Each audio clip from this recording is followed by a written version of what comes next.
ಆದ್ರೆ ಎಲ್ಲರೂ ಒಂದು ದಿವಸದಿಂದ ಹೋಗೋದೇ.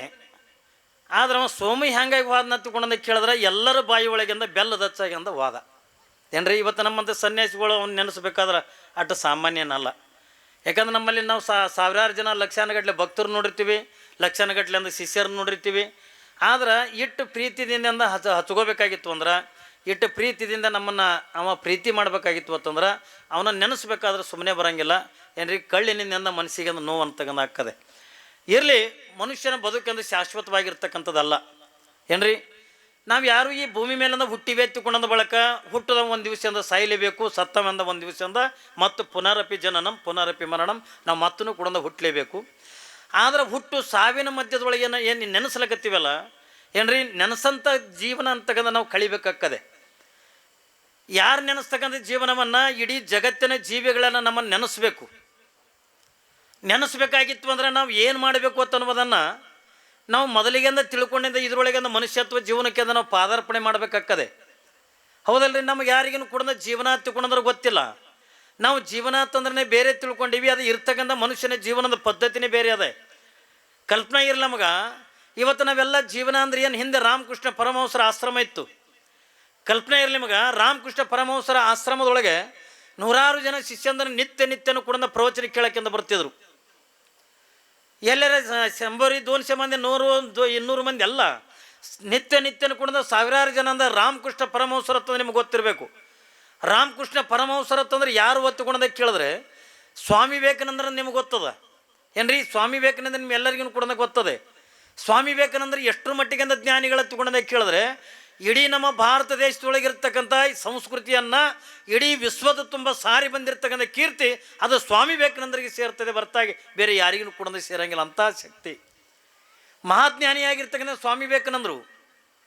ಅಂಥ ಮಹಾಜ್ಞಾನಿಯಾಗಿರ್ತಕ್ಕಂಥ ಸ್ವಾಮಿ ವಿವೇಕಾನಂದರ ಗುರುಗಳು ಯಾರು ಒತ್ತುಕೊಂಡು ಕೇಳಿದ್ರೆ ಅವರಿಗೆಲ್ಲ ಅಷ್ಟು ಜ್ಞಾನ ನೀಡಬೇಕಾಗಿತ್ತು ಅಂದ್ರೆ, ಅವರಲ್ಲಿ ಅಷ್ಟು ಪಾಂಡಿತ್ಯ ಬರಬೇಕಾಗಿತ್ತು ಅಂದ್ರೆ ಸ್ವಾಮಿ ವಿವೇಕಾನಂದ ನೂರಾರು ದೇಶಗಳನ್ನು ಸಂಚಾರ ಮಾಡಿ ನೂರಾರು ದೇಶದೊಳಗಿಂದ ಪ್ರವಚನ ಮಾಡಿ ಬರಬೇಕಾಗಿತ್ತು ಅಂತಂದ್ರೆ ಅದಕ್ಕೆ ಹಿನ್ನೆಲೆ ಕಾರಣೀಕರ್ತರು ಯಾರು ಒತ್ತುಕೊಂಡು ಕೇಳಿದ್ರೆ ಅವರೇ ರಾಮಕೃಷ್ಣ ಪರಮಹಂಸರು.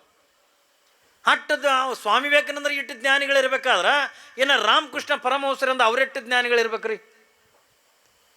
ಅವರು ಹಿಂಗೆ ಪ್ರವಚನ ಮಾಡ್ತಾ ಸುಮ್ಮನೆ ಅಲ್ಲಿ ನಡೆದಿರ್ತಕ್ಕಂಥ ಜನರಿಗೆ ಒಂದು ಪ್ರಶ್ನೆ ಕೇಳಿದ್ರು. ಯಾರು? ರಾಮಕೃಷ್ಣ ಪರಮಹಂಸರು. ಸಣ್ಣ ಪ್ರಶ್ನೆ.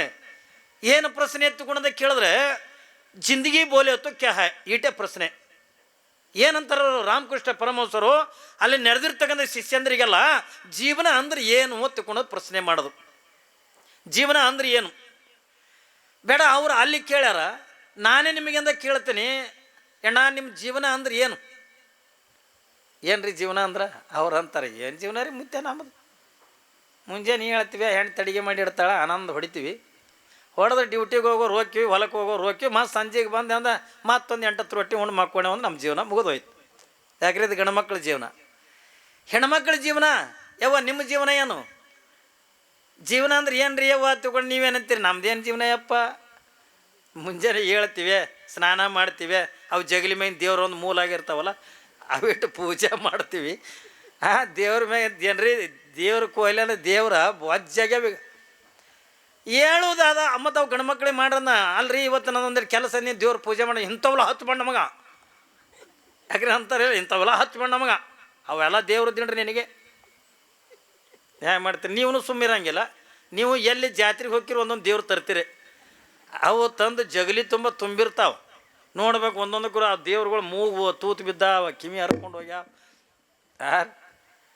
ಬ್ಯಾಸರು ಬಂದು ಇದು ತಿಕ್ಕಿ ಅಲ್ಲೇವ ಗಾಡಿಗೆ ಹೊಡೆದು ದೇವರುಗಳು ಪೂಜೆನೇ ಹೆಂಗೆ ಮಾಡ್ತಾರೆ ನೋಡ್ರಿಲ್ಲ, ಹಿಂಗೆ ಸಕ್ರೆ ಬುಟ್ಟಿ ತೊಗೊಂಡು ಹಿಂಗೆ ತುಂಬೋದು, ಹಿಂಗೆ ತುಂಬಿ ಆಡ್ತಮ್ಮಿ ನೀರು ಹಾಕಿ ಹಿಂಗೆ ಸೂಸಲ ಮಾಡೋಕೆ ಚುರುಮುರು ತೋರಿಸ್ತಾರಲ್ಲ. ಏನ್ರಿ ಎಡ್ಡು ಕೈಗೆ 4 ದೇವ್ರುಗಳು ಹಿಡಿದು ಹಿಂಗೆ ಕೆಳಗೆ ಮೇಲೆಗೆ ಮಾಡಿ ಈ ಕೈ 4 ಈ ಕೈ 4 ದೇವ್ರು ಜಾಡ್ಸೋದ್ರಲ್ಲ, 2 ದೇವ್ರು ಅಂಗ್ಳಕ್ಕೆ ಹೋಗಿ ಮತ್ತೆ ಹೊಳೆ ದೇವ್ರ ಕೊಲಿ ಬರ್ತವೆ. ಮತ್ತು ಅವು ಮೂಗು ತೂತು ಬೀಳಾರ್ದು ಏನು ಮಾಡ್ತದೆ? ಏನದು ಜೀವನ?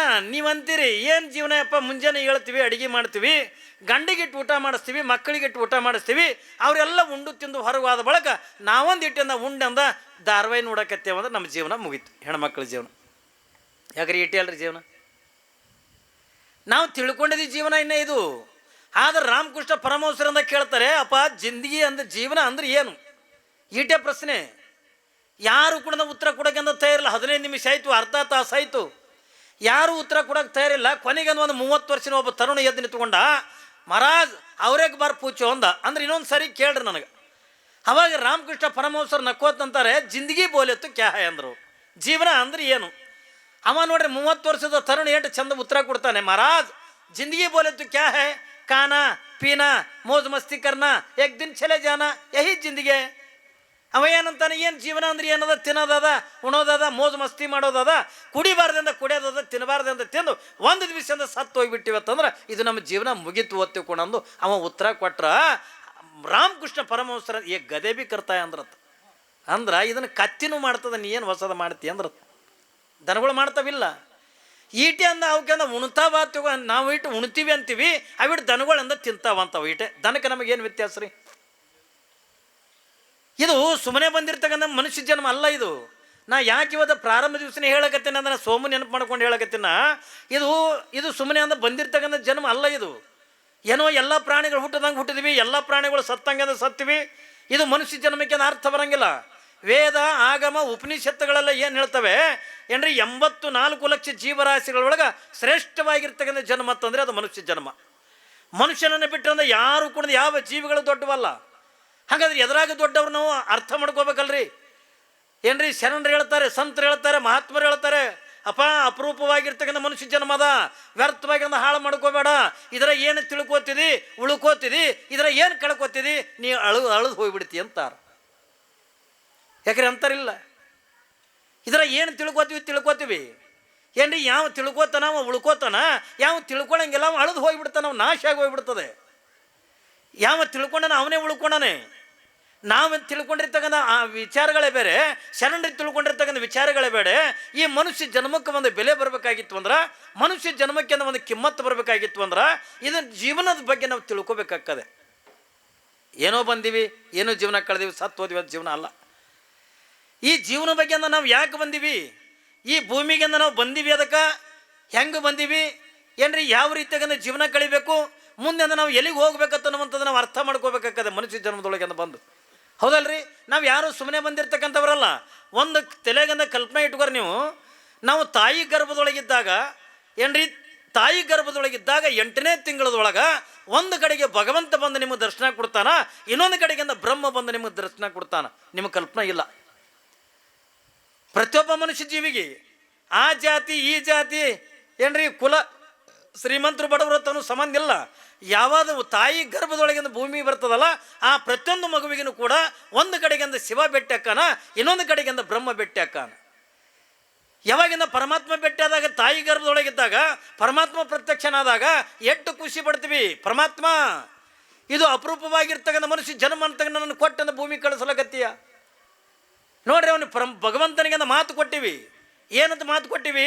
ಪರಮಾತ್ಮ ಇಂಥ ಶ್ರೇಷ್ಠವಾಗಿರ್ತಕ್ಕಂಥ ಅಪರೂಪವಾಗಿರ್ತಕ್ಕಂಥ ಮನುಷ್ಯ ಜನ್ಮ ಅಂತಕ್ಕಂಥ ಕೊಟ್ಟು ನನ್ನನ್ನು ಈ ಭೂಮಿಗೆಂದ ಕಳಿಸಿಕೊಡ್ಲಕತ್ತೀಯ. ಈ ಭೂಮಿಗೆಂದ ಹೋದ ಬಳಿಕ ಇನ್ನಿತರ ಜೀವಿಗಳ ಜೀವನ ಕಳೆದಂಗೆ ನಾನು ಕಳೆಯಂಗಿಲ್ಲ. ಬೇರೆ ಜೀವಿಗಳನ್ನ ಜೀವನ ಕಳೀತಾವಲ್ಲ, ಅದ್ರಂಗೆ ನಾನು ಜೀವನ ಕಳೆಯಂಗಿಲ್ಲ. ಹಾಗಾದ್ರೆ ಹೆಂಗೆ ಜೀವನ ಕಳಿತೀನಿ? ನಿನ್ನ ಧ್ಯಾನ ಮಾಡ್ತೀನಿ, ನಿನ್ನ ಆರಾಧನೆ ಮಾಡ್ತೀನಿ, ನಿನ್ನ ಪೂಜೆ ಪುನಸ್ಕಾರಾದಿಗಳನ್ನು ಮಾಡಿ, ದಾನ ಧರ್ಮಾದಿಗಳನ್ನು ಮಾಡಿ, ಪರೋಪಕಾರವನ್ನು ಮಾಡಿ, ಕೊನೆಗಿಂದ ಪುಣ್ಯದ ಗಂಟೆ ಕಟ್ಟಿಕೊಂಡು ನಿನ್ನ ಪಾದಕ್ಕೆ ಬರ್ತೀನಿ. ಸತ್ಯ ಸತ್ಯ ಸತ್ಯ ತಂದು ನಾವು ಶಿವನ ಪಾದ ಮುಟ್ಟನ್ನು ಅಣಿ ಮಾಡಿ ಬಂದೀವಿ. ನಮಗೆ ಯಾರಿಗೇನು ನೆನಪದೇನ್ರಿ? ಅದನ್ನು ನಮಗೆ ಯಾರಿಗೇನು ಕೂಡ ನೆನಪಿಲ್ಲ. ಪರಮಾತ್ಮನಿಗೆ ಮಾತು ಕೊಟ್ಟಿವಿ. ಯಾವಾಗಿಂದ ಪರಮಾತ್ಮನಿಗೆ ಮಾತು ಕೊಟ್ಟಂದ ಭಗವಂತ ಈ ಕಡೆ ಮಾಯ ಆಗ್ಯಾನ, ಈ ಕಡೆಯಿಂದ ಬ್ರಹ್ಮ ಬಂದಾನೆ. ಎದ್ರ ಸಲುವಾಗಿ? ನಿನ್ನ ಹಣೆ ಬರಲಿಕ್ಕ.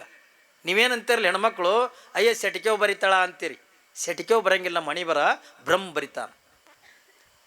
ಅಂದ್ರೆ ಹಿಂದಿನ ಜನ್ಮದೊಳಗೆ ನಾವು ಏನು ಪಾಪ ಮಾಡೀನಿ, ಎಷ್ಟು ಪುಣ್ಯ ಮಾಡೀನಿ, ಹಿಂದಿನ ಪಾಪ ಪುಣ್ಯಗಳನ್ನು ಲೆಕ್ಕ ಹಾಕಿ ನಮ್ಮ ಹಣಿ ಮೇಲನ್ನ ಇವ ಇಟ್ಟೇ ಪುಣ್ಯ ಮಾಡ್ಯಾನ, ಇವ ಇಟ್ಟೇ ಪಾಪ ಮಾಡ್ಯಾನ, ಪಾಪ ಮಾಡಿದಕ್ಕಾಗೇನೆ ಇವನಿಗೆ ಈ ಶಿಕ್ಷೆ ತಗೊಂಡಂತಕ್ಕಂಥದ್ದನ್ನು ಬ್ರಹ್ಮ ನಮ್ಮ ಹಣಿ ಮೇಲಂದ ಬರೆದು ಕಳಿಸಿರ್ತಾನೆ. ಕರ್ಮ ಇದು ಯಾರನ್ನು ಕೂಡ ಬಿಡಂಗಿಲ್ಲ ಏನ್ರಿ. ನಾವೆಲ್ಲ ಹಿಂದಿನ ಜನ್ಮದ ಕರ್ಮಗಳು, ನಾವು ಏನು ಪುಣ್ಯ ಮಾಡಿರ್ತೀವಿ, ಏನು ಪಾಪ ಮಾಡಿರ್ತೀವಲ್ಲ, ಇದು ಎಲ್ಲವನ್ನು ಕೂಡ ಬ್ರಹ್ಮ ಏನ್ರಿ ತಾಯಿ ಗರ್ಭದೊಳಗಿದ್ದಾಗ 8ನೇ ತಿಂಗಳಿಗೆ ಬರೆದು ಕಳಿಸ್ತಾನ. ಜೀವನದ ಒಳಗೆ ನಾವು ಏನು ಕರ್ಮಗಳನ್ನು ಮಾಡಿರ್ತೀವಲ್ಲ, ಆ ಪಾಪ ಕರ್ಮಗಳನ್ನು ಲೆಕ್ಕ ಹಾಕಿ ಬ್ರಹ್ಮ ನಮ್ಮ ಹಣಿ ಮೇಲಿಂದ ಬರೆದಂದ ಕಳಿಸಿಬಿಟ್ಟಿರ್ತಾನೆ. ಅದಕ್ಕಾಗಿ ನೀವು ಈ ಜನ್ಮದೊಳಗಿಂದ ಪುಣ್ಯ ಮಾಡಿ ಎತ್ತುಕೊಂಡು ಅನ್ನೋದು. ರಾಮಕೃಷ್ಣ ಪರಮಹಂಸರು ಅದಕ್ಕಾಗಿನಿಂದ ಪ್ರಶ್ನೆ ಕೇಳ್ತಾರೆ. ಏನು ಪ್ರಶ್ನೆ ಅವ್ರದ್ದು? ಭಾಳ ದೊಡ್ಡ ಪ್ರಶ್ನೆ ಏನಲ್ಲ. ಜೀವನ ಅಂದರೆ ಏನು ಅನ್ನೋದನ್ನು ಅಟ್ಟೆ ಪ್ರಶ್ನೆ. ಆದ್ರೆ ನಾವು ನೀವೇನು ತಿಳ್ಕೊಂಡಿವೆಲ್ಲ, ತಿನ್ನೋದು ಉಣೋದು ಮೋಜು ಮಸ್ತಿ ಮಾಡೋದು ಏನ್ರಿ, ಇದು ಏನು ತಿಳ್ಕೊಂಡಿವೆಲ್ಲ ಈ ಜೀವನ ಅಲ್ಲ. ರಾಮಕೃಷ್ಣ ಪರಮಹಂಸರು ಕೇಳಿರ್ತಕ್ಕಂಥ ಜೀವನ. ಯಾವಾಗವ ಏನು ಹೇಳ್ತಾನ, ಮಹಾರಾಜ್ ಖಾನಾ ಪೀನಾ ಮೋಜ್ ಮಸ್ತಿ ಕರ್ನ ಏಕ್ ದಿನ ಚಲೆ ಜಾನ ಹತ್ತುಕೊಂಡ ಏ ಗದೆ ಬಿ ಕರ್ತಾ ಇದ್ದ, ನೀ ಕತ್ತಿನೂ ಮಾಡ್ತದ ದನಗಳು ಮಾಡ್ತಾವ, ನೀ ಏನು ಹೊಸದು ಮಾಡ್ತೀಪ? ದನ ಮಾಡಿದ್ದೆ ನೀ ಮಾಡಿ, ದನ ತಿಂತವ ನೀನು ತಿಂತಿದಿ, ದನನೂ ನಿದ್ದೆ ಮಾಡ್ತವ ನೀನು ನಿದ್ದೆ ಮಾಡ್ತಿ, ದನನೂ ಮಕ್ಕಳು ನಡೀತವ ನೀನು ಮಕ್ಕಳು ನಡೀತಿ, ದನಕ್ಕೂ ಭಯ ಅದ ನಿನಗೂ ಭಯ ಅದ, ದನನೂ ಒಂದು ದಿವಸದಿಂದ ಸತ್ತು ಹೋಗದ ನೀನು ಒಂದು ದಿವಸದಿಂದ ಸತ್ತು ಹೋಗ್ಬಿಡ್ತಿ. ಮನುಷ್ಯ ಜನ್ಮಕ್ಕೆ ಅರ್ಥ ಬೇಕಲ್ಲ, ಹೌದಲ್ರಿ? ಅವ್ರು ಕೇಳ್ತಕ್ಕಂಥದ್ದು ಏನದ, ಮನುಷ್ಯ ಜನ್ಮಕ್ಕೆ ಅರ್ಥ, ಮನುಷ್ಯನ ಜೀವನನೇ ಬೇರೆ, ಇನ್ನಿತರ ಜೀವಿಗಳ ಜೀವನನೇ ಬೇರೆ, ಅಲ್ಲಿ ಮನುಷ್ಯ ಜನ್ಮದ ಜೀವನನೇ ಬೇರೆ. ಇವತ್ತು ಸುಮ್ಮನೆ ನಾವು ಒಂದು ಅರ್ಥ ಮಾಡ್ಕೊಳ್ಳೋಣ. ಈಗ ದನಗಳು ತಿನ್ನಂಗೆ ನಮ್ಗೆ ತಿನ್ನಕ್ಕೆ ಬರ್ತದೇನ್ರಿ? ನಾವು ತಿನ್ನೋದ್ರಾಗ ದೊಡ್ಡವರು ಸುಮ್ಮ ಅರ್ಥ ಮಾಡ್ಕೊಡ್ರಿ. ನೀವು ನಿಮ್ಮಲ್ಲಿ ಮಸಳಿ ಸುತ್ತಮುತ್ತ ಇಂಡಿ ತಾಲೂಕಿನ ದನ ದವಾಖಾನೆ ಹಚ್ಚವ್ರು, ಮನುಷ್ಯರ ದವಾಖಾನೆ ಹಚ್ಚವ್? ಯಾರು ದವಾಖಾನೆ ಹಚ್ಚವ್ರು ಇಂಡ್ಯಾಗ? ಬೇಡ ಬಿಜಾಪುರದಾಗ ತೋರಿ. ಏನ್ರಿ ಕಮ್ಮರ ಕಾಂಟ ಬರ್ಲಕತ್ತು ಏನ್ರಿ? ಯಾವ ದವಾಖಾನೆ ಹಚ್ಚವ್ರಿ? ಮನುಷ್ಯರ ದವಾಖಾನೆ ಹಚ್ಚವ್. 8 ಮಂದಿ ಡಾಕ್ಟ್ರು ಮನುಷ್ಯಾಗ, ದನಕ್ಕೆ ಎಲ್ಲಿ ಅವ್ರಿ? 3 ಊರು ಕೂಡಿ ಮಾಡ್ಬೇಡ ಡಾಕ್ಟ್ರ. ಅದಕ್ಕೆ ನಗಡಿ ಬಂದದ್ರೆ ಅದೇ ಚುಚ್ಚವ, ಉರಿ ಬಂದದ್ರೆ ಅದೇ ಚುಚ್ಚವ. ನಮಗೆ ಹಂಗಲ್ಲ. ಕಣ್ಣಿನ ಡಾಕ್ಟ್ರು ಬೇರೆ, ಕಿವಿ ಡಾಕ್ಟ್ರು ಬೇರೆ, ಮೂಗಿನವು ಬೇರೆ, ಹಲ್ಲಿನವು ಬೇರೆ, ಮ್ಯಾಗಿನ ತೊಗಲಿನವು ಬೇರೆ, ಒಳಗಿನ ಎಲುಬಿನವು ಬೇರೆ, ಅದರಾಗೆ ಮತ್ತು ನರತಜ್ಞೆ ಬೇರೆ. ಏನ್ರಿ 8 ಮಂದಿ ಡಾಕ್ಟ್ರು. ಅವನಿಗೆ ಹಾರ್ಟ್ ಸ್ಪೆಷಲಿಸ್ಟ್ ಅದು ಏನ್ರಿ? ಇವೆಲ್ಲ ಜಡ್ಡ, ಇವೆಲ್ಲ ರೋಗಗಳಿಂದ ಯಾರಿಗೆ ಬರ್ತಾವ್ರಿ? ಇಷ್ಟೆಲ್ಲ ರೋಗಗಳು ಯಾರಿಗಾವ? ಎಲ್ಲರೂ ಕೇಳಿರಿ ನೀವು? ನಿಮ್ಮ ಮಸಳಿ ಊರಾಗಂದ ಇಲ್ರಿ ನಮ್ಮೂರು ಗೌಡ್ರು ಕ್ವಾಣ ಅಂದ BP ಆಗೈತೆ ಅನ್ನೋದು. ನಮ್ಮೂರು ಗೌಡ್ರು ಕ್ವಾಣಿಗೆ ಎಲ್ಲರೂ BP ಆಗ್ಯದ ಕೇಳಿವನ್ನ ನಾವು? ಅದ್ಯಾಕ್ರಿ ನಮ್ಮೂರಾಗ ಇಂಥ ಸಾವ್ಕಾರ ಎಮ್ಮಿಗೆ ಅಂದ ಶುಗರ್ ಆಗ್ಯದ, ರುಚಿ ತಿನ್ನೋದು ಬಿಟ್ಟದನದು. ಈಗ ಯಾರ ಮನೆಗೆ ನೆಂಟರು ಬಂದ್ರೆ ಅಂತಂದ್ರೆ ಅದು ಶೋಕ್ ಆಗಿಬಿಟ್ಟದ. ಈಗ ಶುಗರ್ಲೆಸ್ ಏನ್ರಿ? ಎಷ್ಟು ರೋಗ ಅವ ಮನುಷ್ಯಾಗ, ಶುಗರ್ ಮನುಷ್ಯಾಗ, BP ಮನುಷ್ಯಾಗ. ಏನು 1 2 ಎಲ್ಲರ ಒಂದು ಎಮ್ಮಿಗೆ ಚಸ್ಮಾ ಹಚ್ಚಿದ್ ನೋಡ್ರಿ ನೀವು ಕಣ್ಣು ಎಚ್ಚರ ಯಾಕೆ ಮಾಡಿ ಚಸ್ಮಾ ಹಚ್ಚಾರ ಹೇಳ್ರಿ? ನಾವು ಏನೋ ಇರ್ತೀವಿ, ನಿಮ್ಮ ಮುಂದಿನ ಕೂಸುಗಳಿವಿ ಆಗಲೇ ಚಸ್ಮಾ ಇಲ್ಲ, ನೀವೇನು ಕಾಣಲ್ಲ ನನಗೆ. ಹಾಂ ರೀ, ಪರಿಸ್ಥಿತಿ ಹೆಂಗದ ತಗೊಂಡು ಕೇಳಿದ್ರೆ ಎಲ್ಲ ರೋಗಗಳು ನಮಗೆ. ಅದಕ್ಕಾಗಿ ಏನು ಹೇಳ್ತಿದ್ರು, ಊಟ ಬಲ್ಲವನಿಗೆ ರೋಗ ಇಲ್ಲ, ಮಾತು ಬಲ್ಲವನಿಗೆ ಜಗಳಿಲ್ಲ ಅಂತ. ಯಾವ ಉಣದ ಕಲ್ತಾನ ಅವನಿಗೆ ರೋಗ ಬರಲ್ಲ. ಉಣದ ಕಲಿಬೇಕಲ್ಲಿ. ದನಗಳು ನೋಡ್ರಿ ಹಗಲೆಲ್ಲ ಮೈದು ಬರ್ತಾವ, ರಾತ್ರಿ ಬಂದು ಸುಮ್ಮನೆ ಹಂಗೆ ಮಕ್ಕೊಳಂಗಿಲ್ಲ. ತಾನು ತಿಂದು ಬಂದಿದ್ದಾನೆ ಪುನಃ ಬಾಯಾಗಿ ತೊಗೊಂಡು ತನ್ನ ಶರೀರಕ್ಕೆ ಅಂದ ಹೆಂಗೆ ಬೇಕು ಹಂಗೆ ತಿಂತದದು. ಅದಕ್ಕೆ ರೋಗ ಇಲ್ಲ. ನಮ್ಮದು ಹಂಗಲ್ಲ. ಪುಗುಸೇಟೆ ಅಂದಾಗ ತಿಂದಿದ್ದು ಯಾರ್ದಾರ ಲಗ್ನ ಕುಬುಸ ಏನ್ರಿ ಇತ್ತು ಹತ್ಕೊಂಡು ಒಂದು ಸವನ ತಿನ್ನೋದು ತಿಂದೆ ಅಂದ ಅವ್ನ ಮಗದಾಗಿದ್ದ ಹೇಳ್ತಾನ, ಗೆಳೆಯ ಅಲ್ಲೋ ನಿನಗೆ ರೋಗವ ಇಟ್ಟೆ ಆಗ್ತಾನಾಗತ್ತೆ, ಕೆಲ ಗುಳಿಗೆ ಬಂದವ್ರು ಕಾಕ ಅನ್ನೋದು. ಹಾಗೆ ತಿಂದೆ ಅಂದ ಬಂದು ಹೆಣ್ತಿಗೆ ಅನ್ನೋದು ಯಾಕೋ ಇವತ್ತು ಹೊಟ್ಟಿನ ಟುಂಡು ಅನ್ನಕತ್ತ. ಯಾಕೆಂದ್ರೆ ಡಾಕ್ಟ್ರ್ ನರ್ಸ್ ಬಾಯಿನ ಏನಕ್ಕೆ ಮನೆಗೆ ಹೆಣ್ತಿ ಬಂದು ಹೇಳೋದು ಯಾಕೋ ಹೊಟ್ಟಿನ ಟುಂಡು ಅಂತ. ತಿಂದು ಬರೋದು 50 ರೂಪಾಯಿದು, ದವಾಖಾನೆಗೆ ಹಾಕೋದು 500 ರೂಪಾಯಿ. ತಿಂತಿಲ್ಲ. 1 ಎಮ್ಮೆಗಳು ಹಂಗೆ ಮಾಡ್ಯಾವ ನೋಡ್ರಿ, 1 ದನಗಳು ಹಂಗೆ ಮಾಡ್ಯಾವ. ನಾವು ಉಣೋದ್ರಾಗೂ ದೊಡ್ಡವರಲ್ಲ. ಬೇಡ, ನಾನು ನಿಮ್ಗೊಂದು ಕೇಳಿದೆ, ನಿದ್ದೆ ಮಾಡೋದ್ರಾಗ ದೊಡ್ಡವ್ರನ್ನ ನಾವು ನೋಡಿ. ಒಂದು ಎಮ್ಮಿಗೆ ತಂದು ಒಂದು ಗೂಟಕ್ಕೆ ಕಟ್ಟಿದ್ರಿ ಅಂತ ತಗೊಂಡಂದ್ರೆ ಮರುದಿವ್ಸ ನೀವು ಅದಕ್ಕೆ ಇದೇ ಗೂಟಕ್ಕೆ ಹೋಗೋದು ಬೇಕಾಗಿಲ್ಲ. ತನ್ನ ಗೂಟಕ್ಕೆ ಯಾವ್ದು ಕಟ್ಟಿರ್ತೀರಿ ಅದೇ ಗೂಟಕ್ಕೆ ಬಂದು ನಿಂದಿರ್ತದೆ, ಅಲ್ಲೇ ಮಕ್ಕೋತದ, ಅಲ್ಲೇ ಇರ್ತದೆ. ನಾವು ಹಂಗಲ್ಲ, ಮಕ್ಕಳದು ಗಾದಿ ಮ್ಯಾಗ ಏಳೋದು ಕೊಟ್ಟಿಗೆಯಾಗ ಬೆಳಗನ ಉಳ್ಳಾಡೋದು, ಮೈ ಒಟ್ಟು ಮುರಿಯೋದು ಉಳ್ಳೋದು, ಯವ್ವೋ ಅನ್ನೋದು ಉಳ್ಳೋದು, ಎಪ್ಪೋ ಅನ್ನೋದು ಉಳ್ಳೋದು. ಒಬ್ಬರು ಸೀದಾ ಎದ್ದಿದ್ದು ನೋಡ್ರಿ ನೀವು.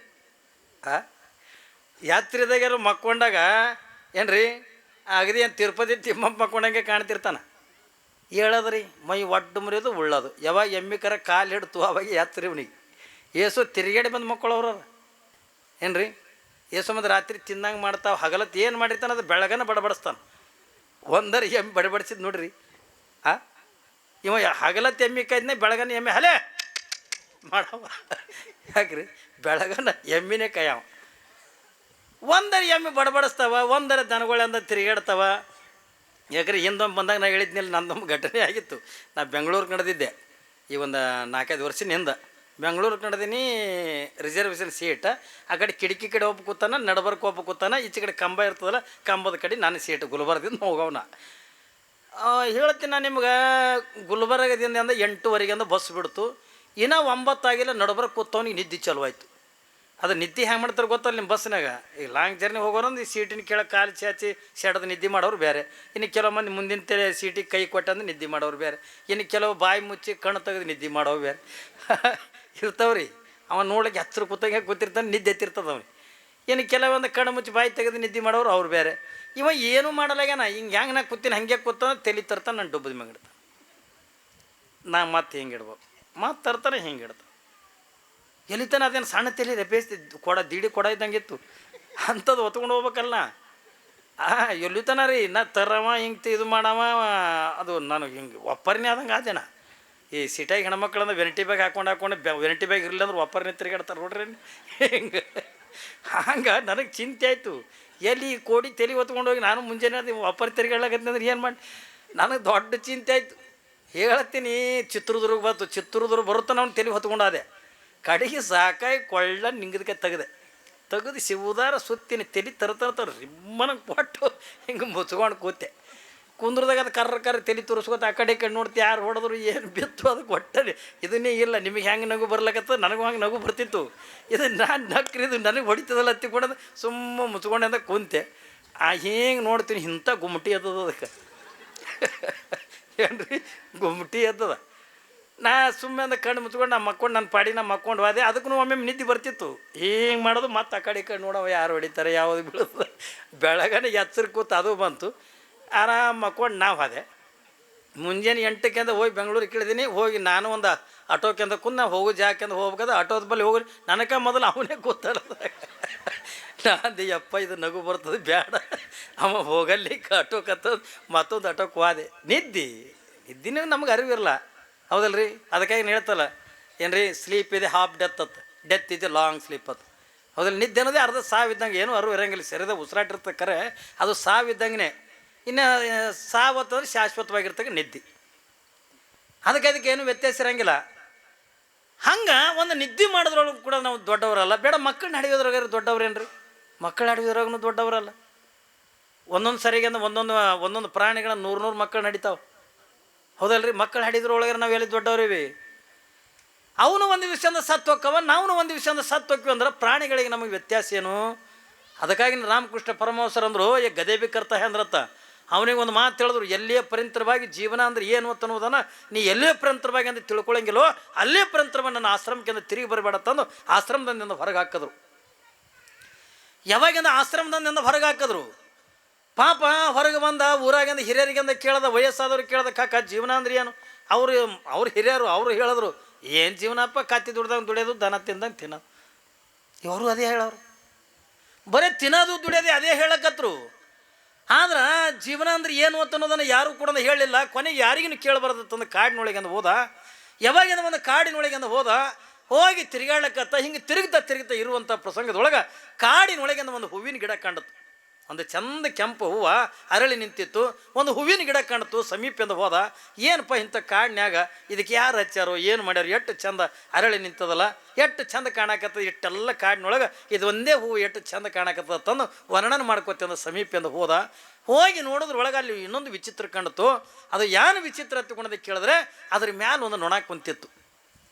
ಎದ್ರ ನೊಣದಾಗೂ 2 ಪ್ರಕಾರ ನೊಣ. ಇವು ಹೇಸಿಗೆ ಮ್ಯಾಗ ಕುಂದಿರ್ತಕ್ಕಂಥ ನೊಣ ಚಂತನ ನೋಡ್ತೀವಿ. ಆದ್ರೆ ಹೂವಿನ ಮ್ಯಾಗ ಕುಂದಿರ್ತಕ್ಕ ನೊಣ ಅದಕ್ಕೆ ಜೇನು ನೊಣ ಅಂತೀವಿ ನಾವು, ಏನ್ರಿ? ಜೇನು ನೊಣ ಅಂತೀವಿ. ಇವು ನೊಣಗಳು ನಾವು ಚಂತನ ನೋಡ್ತಿರ್ತೀವಿ. ಆದ್ರೆ ಆ ಹೂವಿನ ಮ್ಯಾಲ ಒಂದು ಜೇನು ನೊಣ ಕುಂತಿತ್ತು. ಇವನಿಗೆ ಆಶ್ಚರ್ಯ ಆಯಿತು. ಕಡೆಗೆ ಜೇನು ನೊಣಕರ ಕೇಳೋನು ಜೀವನ ಅಂದ್ರೆ ಏನು ಹೊತ್ತುಕೊಂಡಂದು. ಕೊನೆಗೆ ಜೇನು ಹುಳುಕಂದ ಪ್ರಶ್ನೆ ಕೇಳ್ತಾನೆ, ಹೇ ಜೇನು ನೊಣವೇ, ಜೀವನ ಅಂದ್ರೆ ಏನು ಹೊತ್ತುಕೊಂಡು ಜೇನು ನೊಣಕ್ಕೆಂದ ಪ್ರಶ್ನೆ ಕೇಳ್ದ. ಆ ಜೇನು ನೊಣ ಮನುಷ್ಯನ ನೋಡಿ ನಗಲಕತ್ತು. ಅಲ್ಲ, 84 ಲಕ್ಷ ಜೀವರಾಶಿಗಳೊಳಗೆ ಶ್ರೇಷ್ಠವಾಗಿರ್ತಕ್ಕಂಥ ಜನ್ಮ ಅಂತಂದರೆ ಮನುಷ್ಯ ಜನ್ಮ ಹತ್ತಿಕೊಂಡು ಹೇಳ್ತಾರೆ. ನಿನ್ನಂಥ ಶ್ರೇಷ್ಠವಾಗಿರ್ತಕ್ಕ ಮನುಷ್ಯ ಜನ್ಮದೊಳಗೆ ಹುಟ್ಟಿ ನನ್ನಂಥ ಒಂದು ಸಣ್ಣ ಕ್ರಿಮಿಗೆಂದ ಪ್ರಶ್ನೆ ಕೇಳಕತ್ತಿಯಲ್ಲ ಅಂತು ನಗಲಕತ್ತು. ಮನುಷ್ಯನ ನೋಡಿ ನಗಲಿಕತ್ತು. ಅವಾಗ ಅಂತಾನೆ, ಇಲ್ಲ ನೀ ಏನು ನಗಿತಿದೋ ಅಥವಾ ಬೈತಿದೋ ಗೊತ್ತಿಲ್ಲ, ನನಗೆ ಜೀವನ ಅಂದ್ರೆ ಏನು ಅಂತ ಅನ್ನೋದು ಬೇಕಾಗಿದೆ ಅಂತಂದ. ಯಾವಾಗಿಂದ ಜೀವನ ಅಂದ್ರೆ ಏನು? ಅವಾಗ ಜೇನು ನೊಣ ಅಂತದೆ, ಹುಚ್ಚಪ್ಪ ಜೀವನ ನಿನ್ನ ಜೀವನ ಬಗ್ಗೆ, ಮನುಷ್ಯನ ಜೀವನ ಬಗ್ಗೆ ನನಗೆ ಗೊತ್ತಿಲ್ಲ, ಮನುಷ್ಯನ ಜೀವನ ಬಗ್ಗೆ ನನಗೆ ಗೊತ್ತಿಲ್ಲ, ನನ್ನ ಜೀವನ ಬಗ್ಗೆ ಹೇಳ್ತೀನಿ ಕೇಳುವಂಥದ್ದು ನೊಣ. ಒಂದು ನೊಣ ಲಕ್ಷ ಕೊಟ್ಟು ಕೇಳ್ರಿ, ಜೇನು ನೊಣ ಹೇಳ್ತದೆ ನಿನ್ನ ಜೀವನ ಬಗ್ಗೆ ನನಗೆ ಗೊತ್ತಿಲ್ಲ, ಆದ್ರೆ ನನ್ನ ಜೀವನ ಅಂದ್ರೆ ಏನು?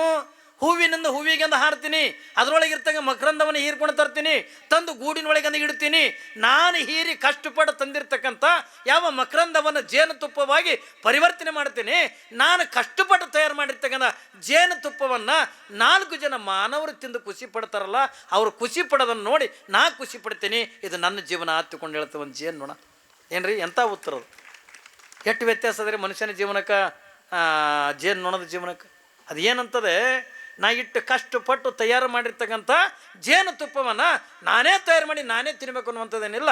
ನಾ ಕಷ್ಟಪಟ್ಟು ತಯಾರು ಮಾಡಿರ್ತ ಜೇನುತುಪ್ಪವನ್ನು 4 ಜನ ಮಾನವರು ತಿಂದು ಅದನ್ನು ನೆಕ್ಕಿ ನೆಕ್ಕಿ ಖುಷಿ ಪಡ್ತಿರಲ್ಲ, ನೀವು ಖುಷಿ ಪಡೋದನ್ನು ನೋಡಿ ನಾವು ಖುಷಿ ಪಡ್ತೀವಿ. ಇದು ನಮ್ಮ ಜೇನು ನೊಣದ ಜೀವನ ಅಂತ ನೋಡ್ರಿ. ಮನುಷ್ಯನ ಜೀವನಕ್ಕೆ ಜೇನು ನೊಣದ ಜೀವನಕ್ಕೆ ವ್ಯತ್ಯಾಸ ಹೇಳ್ರಿ.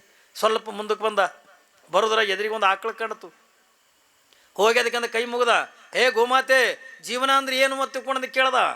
ಅವಾಗ ಅದು ಆಕಳಂತದ, ಮನುಷ್ಯ ನಿನ್ನ ಜೀವನ ಬಗ್ಗೆ ನನಗೆ ಗೊತ್ತಿಲ್ಲ, ನನ್ನ ಜೀವನ ಅಂದ್ರೆ ಏನು? ಗುಡ್ಡ ಗವಾರಗಳನ್ನು ತಿರುಗ್ತೀನಿ, ಏನ್ರಿ ಕಸ ಕಡ್ಡಿ ಅಂತಂದು ತಿಂದು ಬರ್ತೀನಿ, ನನಗೆ ಯಾವ ಜಾಕ್ ಮಾಡಿರ್ತಾನೆ ಅವನು ಮನೆಗೆ ಬರ್ತೀನಿ, ಬಂದ ಬಕೆಟ್ ಗಟ್ಲಿಂದ ಹಾಲು ಕೊಡ್ತೀನಿ, ನಾನು ಕೊಟ್ಟಿರ್ತಕ್ಕಂಥ ಹಾಲನ್ನು ನಾನೇ ಕುಡಿಲಾರ್ದೇನೆ ಯಾವ ಮನೆಯೊಳಗಿರ್ತಕ್ಕಂಥ 4 ಜನ ಹಾಲು ಕುಡ್ದಿಂದ ತೃಪ್ತಿ ಪಡ್ತಾರಲ್ಲ ಅವರು ನೋಡಿ ನಾ ಖುಷಿ ಪಡ್ತೀನಿ. ಇದು ನನ್ನ ಜೀವನ ಅಂತದ್ದು ಒಂದು ಆಕಳು ನೋಡ್ರಿ. ಆಕಳ ಜೀವನಕ್ಕೆ ಮನುಷ್ಯನ ಜೀವನಕ್ಕೆ ಎಷ್ಟು ವ್ಯತ್ಯಾಸ ರೀ. ಆಕಳು ಎಷ್ಟು ಉಪಕಾರಿ ಏನ್ರಿ, ಬರೀ ಅದ್ರ ಹಾಲು ಅಟ್ಟೆ ಉಪಕಾರಿ ಅತ್ತಲ್ಲ, ಅದ್ರ ತುಪ್ಪ ಅಟ್ಟೆ ಉಪಕಾರಿ ಅತ್ತಲ್ಲ, ಅದು ಆಕಳು ಎಷ್ಟು ಉಪಕಾರಿ. ಇವತ್ತು ಆಕಳು ಕೇಳ್ತಕ್ಕಂಥ ಪ್ರಶ್ನೆಗಿಂತ ಮನುಷ್ಯನಿಗೆ ಉತ್ತರ ಕೂಡ ತಾಕತ್ತಿಲ್ಲ, ನಿಮಗತ್ತಲ್ಲ ನಮ್ಮಂಥ ಸ್ವಾಮಿಗಳಿಗೂ ಇಲ್ಲ. ಅದು ಕೇಳ್ತದೆ, ಇಟ್ಟರೆ ಸಗಣಿಯಾದೆ, ತಟ್ಟಿದರೆ ಕುಳ್ಳಾದೆ, ಸುಟ್ಟರೆ ನೊಸಲಿಗೆ ವಿಭೂತಿಯಾದೆ, ನೀನಾರಿಗಾದೆ ಓ ಎಲೆ ಮಾನವ ಅಂತ ಕೇಳ್ತ. ಎಷ್ಟು ಚಂದ ಕೇಳ್ತದ್ರಿ ಅದು. ಅಪ್ಪಿ ತಪ್ಪಿ ನಾನು ಹೇಸಿಗೆ ಮಾಡಿದ್ರ ಏನ್ರಿ, ಅದನ್ನು ಪವಿತ್ರವಾಗಿರ್ತಕ್ಕಂಥ ಆಕಳು ಸಗಣಿ ಎತ್ತುಕೊಂಡು ಅದನ್ನು ಒಯ್ದಿಂದ ಒಲಿ ಸಾರಿಸ್ತಾರ, ಅಡುಗೆ ಮನೆ ಸಾರಿಸ್ತಾರ, ಜಗಲಿ ಸಾರಿಸ್ತಾರ. ಸಾರಿಸ್ತೇವಿಲ್ರಿ ಈಗೆಲ್ಲ ಬಂದಾವೀಗ, ಈಗ ಯಾರು ಸಾರಿಸಲ್ರಿ. ಈಗೆಲ್ಲ ಮಾರ್ಬಲ್ಲ, ಗ್ರಾನೈಟ ಏನ್ರಿ ಇವೆಲ್ಲ ಪಾಲಿಸ್ ಪರಿಸಿ ಟೈಲ್ಸ. ಅದಕ್ಕೆ ಅಂದ ಒಬ್ಬರ ಕಾಲನು ಸುದ್ದಿಲ್ಲ, ಎಲ್ಲ ಕಾಲು ಅಡ್ಡೋಣಿಗೆ ಆದಂಗೆ ಆಗ್ಯಾವ. ಈಗ ಅವ್ರ ಮ್ಯಾಲೆ ಕೂತವ್ರವ್ರು ಕಾಲು ಹಿಡ್ಕೊಂಡವ್ರೆ ತೇತಿಲ್ರಿ, ಯಾರಿಗೆ ಕಾಲು ಹಿಡ್ಕೊಂಡಿರ್ತಾರೆ ಅವರೇ ಮ್ಯಾಲೆ ಕುಂದ್ರದು. ಒಬ್ರ ಕಾಲರ ಸುದ್ದವ್ರಿ. ಆಕಳ ಸಗಣಿ ಒಳಗೆ ಎಷ್ಟು ತಾಕತ್ತಿತ್ತಂದ್ರೆ ನೀವು ಆಕಳ ಸಗಣಿ ಹಿಂಗೆ ಅಂಗಳದೊಳಗೆಂದ ಸಾರಿಸ್ಬಿಟ್ರ, ಅಡುಗೆ ಮನೆ ಒಳಗೆಂದ ಸಾರಿಸಿದ್ರ, ದೇವ್ರ ಕೋಲಿ ಒಳಗೆಂದ ಸಾರಿಸಿದ್ರ, ಅದ್ರ ಮ್ಯಾಲೆ ನಾವು ಬರಿಗಾಲಿ ತಿರುಗಾಡ್ತಿದ್ದೀವತ್ತಂದ್ರೆ ಏನ್ರಿ, ನಮ್ಮ ಅಂಗಾಲ ಮುಖಾಂತರವಾಗಿ ಸಗಣಿ ನಮ್ಮ ಶರೀರದೊಳಗಿರ್ತಕ್ಕ ರೋಗಗಳನ್ನು ಜಕ್ಕೊತ್ತಿತ್ತದ ಆಕಳ ಸಗಣಿ. ತಿಲ್ರಿ ರೋಗ ನಿವಾರಣೆ ಇತ್ತು. ಅವತ್ತು ಯಾರಿಗೆ ಶುಗರ್ ಇತ್ತು ಹೇಳ್ರಿ ನೋಡೋಣ. ಬಾಳೆ ಬಾಳದ್ರೆ ಇದೇ ಒಂದು 25-30 ವರ್ಷದಿಂದ ಯಾರಿಗೆ ಶುಗರ್ ಇತ್ತು, ಯಾರಿಗೆ BP ಇತ್ತು ರೀ. ಇತ್ತಿತ್ಲಾಗೆ ಬಂದಿದ್ದು ಇವೆಲ್ಲ ಮಾರ್ಬಲ್ಲ, ಗ್ರಾನೈಟ, ಪಾಲಿಸ್ ಪರ್ಸಿ, ಟೈಲ್ಸ ಏನ್ರಿ ಇವೆಲ್ಲ ಇತ್ತಿತ್ಲಾಗಂದ ಬಂದಿದ್ದು. ನಾವೆಲ್ಲ ಸಣ್ಣವರಿದ್ದಾಗಂದ ಆಕಳ ಸಗಣಿ ತಂದು ಕೊಡ್ತಿದ್ದೇವೆ ನಾವು. ಮನೆಗಂದ ಆಕಳ ಸಗಣಿಯಿಂದ ಸಾರಿಸ್ತಿದ್ರು. ಎಷ್ಟು ಆನಂದ ಇರ್ತೀರಿ, ಯಾವ ರೋಗ ಇಲ್ಲ, ಏನೂ ಇಲ್ಲ, ಏನು ಬೇಕಾದ. ಈಗ ನಮ್ಮ ತಾಯಿದರು ಏನ್ರಿ ಒಂದಿಟ್ಟು ಕಟ್ಟಿ ರೊಟ್ಟಿ ಏನ್ರಿ ಕಲ್ಲಿಗಲ್ಲಾಗ ಒಂದು ಈಟದ ಹಸಿ ಮೆಣಸಿನಕಾಯಿ ಹಾಕಿ ಒಂದಿಟ್ಟು ಉಪ್ಪು ಜೀರಿಗೆ ಒಗೆದು ಹಿಂಗೆ ತಿಕ್ಕಿ ಕೊಟ್ಟರೆ ಸಾಕು, ಅದೇ ಎಷ್ಟೋ ರುಚಿ ಹತ್ತಿತ್ತು. ಹೇಗ್ರಿ ಎಷ್ಟು ಆನಂದ ಅನಿಸ್ತಿತ್ತು ಅವಾಗ ಊಟ. ಈಗೆಲ್ಲ ಎಲ್ಲದ್ರಿ, ಏನು ಉಣಂಗಿಲ್ಲ. ತಮ್ಮ ಹುಗ್ಗಿ ಮಾಡ್ತೇನೆ, ಇಲ್ಲಿ ಅವ ಶುಗರ್ ಅದು ಜರ ಮಿರ್ಚಿ ಬಜ್ಜಿ ಮಾಡ್ತೀನಿ, BP ಅದ, ಏನು ತಿನ್ನಂಗಿಲ್ಲ. ಇವೆಲ್ಲ ರೋಗಗಳು ಬಂದಿದ್ದೆ ಯುವಕರದಿಂದ, ಹೌದಿಲ್ರಿ? ಅವಾಗೆಲ್ಲ ಆಗ ಅಪ್ಪಿತಪ್ಪಿ ಆ ಕಡೆ ಎಲ್ಲರೂ ಸಗಣಿ ಹಿಡ್ತವತ್ತಂದ್ರೆ ಹಿಂಗೆ ಇದು ಮಾಡ್ತಿದ್ರು, ತೊಗೊಂಡು ಮನೆಗೆಂದ ಹೋಗಿ ಮನೆಗೆಲ್ಲ ಸಾರಿಸ್ತಿದ್ರು. ಈಗ ಅದು ಆಕಳ ಸಗಣಿ ಅಟ್ಟೆ ಕೆಲಸಕ್ಕೆ ಬರ್ತಿತ್ತು, ಹೌದಲ್ರಿ? ಅದು ಕೇಳ್ತದದು. ಆಕಳ ನಾ ಹೇಸಿಗೆ ಮಾಡೋದ್ರಿಂದ ಪವಿತ್ರವಾಗಿರ್ತಕ್ಕಂಥ ಸಗಣಿ ಎತ್ತುಕೊಂಡು ಅದನ್ನು ಒಯ್ದಿಂದ ಮನೆಗೆ ಸಾರಿಸ್ತಾರೆ. ನಿಂದು ಯಾರಿಗೆ ಸಾರಿಸ್ಯಾರನು? ಅಲ್ಲ, ನಾವು ಕೇಳೋದಲ್ಲ. ಅಪ್ಪಿ ತಪ್ಪಿ ದಾರ್ಯಾಗ ಎಲ್ಲ ಹೇಸಿಗೆ ಮಾಡಿದ್ರು, ಬಾಯ ಮಾಡೋ ತೊಂಬಲಿ ಹೂವು ಅಂದ ಮುಚ್ಕೊಂಡಂದ ಹೋಗ್ತಾರೆ. ನಿಮ್ಮ ಅದು ಗುಲಾಬ್ ಜಾಮೂನು ತಿತ್ತಿಯಲ್ಲ, ಮೈಸೂರು ಪಾಕ್ ತಿತ್ತಿದಿ. ಅದು ಮುಂದೆ ಹೇಳತ್ತದ, ಅಪ್ಪಿ ತಪ್ಪಿ ಅಂದ ಸಾರಿಸಿ ಹೆಚ್ಚಿಗಾಗಿ ಅಂದ ಉಳಿತು ಅಂತಂದ್ರೆ ಅದನ್ನು ಕುಳ್ಳೆತ್ತುಕೊಂಡಂದು ಬಡಿತಿದ್ರು. ಅವಾಗಂದ ಹೆಣ್ಮಕ್ಳೆಲ್ಲ ಏನ್ರಿ ಹಾಲಿನ ತಾಳಿಗೆ ಎತ್ತಿಕೊಂಡಂದು ಅದು ಆಕಳ ಸಗಣಿದೆ ಕುಳ್ಳಿಂದ ಏನ್ರಿ ಉರಿ ಹಚ್ತಿದ್ರು, ಹಾಲು ಕಾಯ್ಲಕ್ಕೆ ಇಡ್ತಿದ್ರು. ಅದು ಸುಟ್ಟು ಬಳಕಾದ್ರೂ ಕೆಡ್ತೇನು ಆಕಳ ಸಗಣಿದಿಂದ ಸುಟ್ಟಿರ್ತಕ್ಕಂಥ ಏನ್ರಿ ಕುಳ್ಳು ಸುಟ್ಟಿರ್ತಕ್ಕಂಥ ಬೂದಿ ಅದು ಪವಿತ್ರವಾಗಿರ್ತಕ್ಕಂಥ ಬಸ್ ಮತ್ತೆ ತಗೊಂಡು ಅದನ್ನೇ ತಗೊಂಡು ಹಣಿಗೆ ಹಚ್ಕೊತಿದ್ರು. ಅಲ್ಲೇನು ಒಲಿಗಳು ಇರ್ತಿದ್ವಲ್ಲ ಎಲ್ಲ ಅಡಿಗೆ ಮುಗಿದ ಬಳಿಕ ಅದೇ ಬೂದಿನ ತಗೊಂಡು ಏನ್ರಿ ಒಲಿಗಳಿಗೆಂದ ಪೂಜೆ ಮಾಡ್ತಿದ್ರು. ನಮ್ದು ಯಾರೇ ಮಾಡ್ತಾರೇನ್ರಿ? ಆಕಳು ಹೇಳ್ತದೆ ನಿನ್ನ ಜೀವನ ಬಗ್ಗೆ ನನಗೆ ಗೊತ್ತಿಲ್ಲ, ಇಟ್ಟೆಲ್ಲ ಕಸ ಕಡ್ಡಿ ತಿಂದು ಬರ್ತೀನಿ, ಬಂದು ನನ್ನ ಬಕೆಟ್ಗಡಲೆ ಹಾಲು ಕೊಡ್ತೀನಿ, ನಾನು ಕೊಟ್ಟಿರ್ತಕ್ಕಂಥ ಹಾಲನ್ನು ನಾನೇ ಕುಡಿಲಾರ್ದೇನೆ 4 ಜನ ಮನುಷ್ಯರಿಂದ ಕುಡಿದಂತ ಖುಷಿ ಪಡ್ತಾರಲ್ಲ ಅವ್ರು ನೋಡಿ ನಾ ಖುಷಿ ಪಡ್ತೀನಿ ಅಂತ. ಒಂದು ಮಾವಿನ ಮರಕ್ಕೆ ಅಂದ ಹೋಗಿ ಕೈ ಮುಗಿತಾನ. ಜೀವನ ಅಂದ್ರೆ ಏನು? ಮಾವಿನ ಮರ ಅಂತದೆ 1000 ಹಣ್ಣುಗಳನ್ನು ಬಿಡ್ತೀನಿ, ನಾನು ಬಿಟ್ಟಿರ್ತಕ್ಕಂಥ ಹಣ್ಣು ನಾನೇ ತಿನ್ನಂಗಿಲ್ಲ. 4 ಜನ ಮನುಷ್ಯರು ತಿಂದು ಖುಷಿ ಪಡ್ತಿರಲ್ಲ, ನಾ ಅದನ್ನು ನೋಡಿ ನಾ ಖುಷಿ ಪಡ್ತೀನಿ. ಒಂದು ಗಿಡದ ಜೀವನನೇ ಬೇರೆ. ನಾ ಇದನ್ನೆಲ್ಲ ಯಾಕೆ ಹೇಳಕತ್ತೀನಿ ತಗೊಂಡದಕ್ಕೆ ಕೇಳಿದ್ರೆ, ನಾವು 100 ವರ್ಷ ಬದುಕ್ತೀವಿ, 150 ವರ್ಷ ಬದುಕ್ತೀವಿ ತಗೊಂಡದಲ್ಲ. ನಾವು 4 ದಿವಸ ಬದುಕೋದನ್ನು ಕೂಡ ಜೇನು ಹುಳದ ಜೀವನದಂಗೆ ನಾವು ಬದುಕಬೇಕೆ ಹೊರತಾಗಿ ಇವತ್ತು ಜೇನು ಹುಳದ ಜೀವನ ಬದುಕದಂಗೆ ಬದುಕಿರ್ತಕ್ಕಂಥವನೇ ನಮ್ಮ ಸೋಮು ಹತ್ತಿಕೊಂಡಂದು ಹೇಳಿಕೆಂದ ನಾ ಇಷ್ಟಪಡ್ತೀನಿ.